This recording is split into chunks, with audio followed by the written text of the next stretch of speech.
Hi there, thinking about installing a Tufflift car hoist but aren't quite sure what the process looks like? Well, you've come to the right place. In this video, a professional from Tufflift will take you step by step through the installation process. From unboxing the first piece all the way through to final calibrations, we'd like to show you how simple and efficient it can be to put one of these beautiful hoists together. Let's get started.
All right, so bleeding of your C9, C10 Tufflift EE hoists.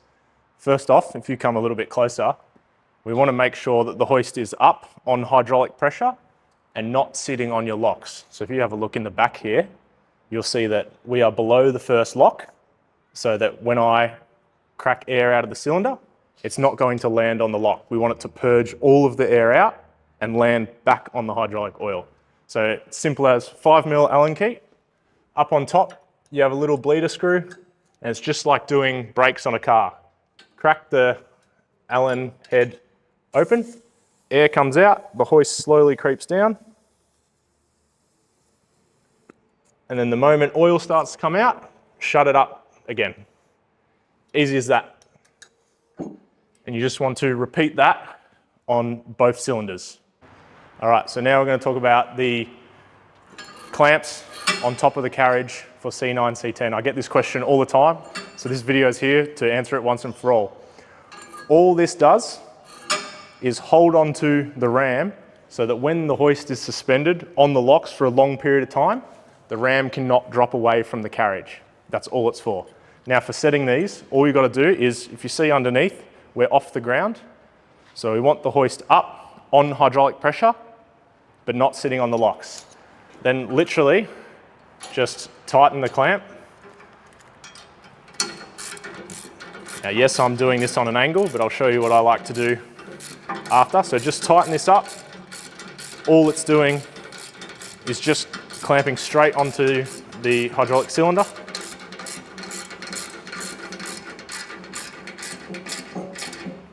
Like so. Now you do both sides normally. And from there, just lower your hoist all the way to the ground. And once it's on the ground, you've got no more hydraulic pressure. A little trick, you can actually spin it around to hide it, and it looks that little bit prettier.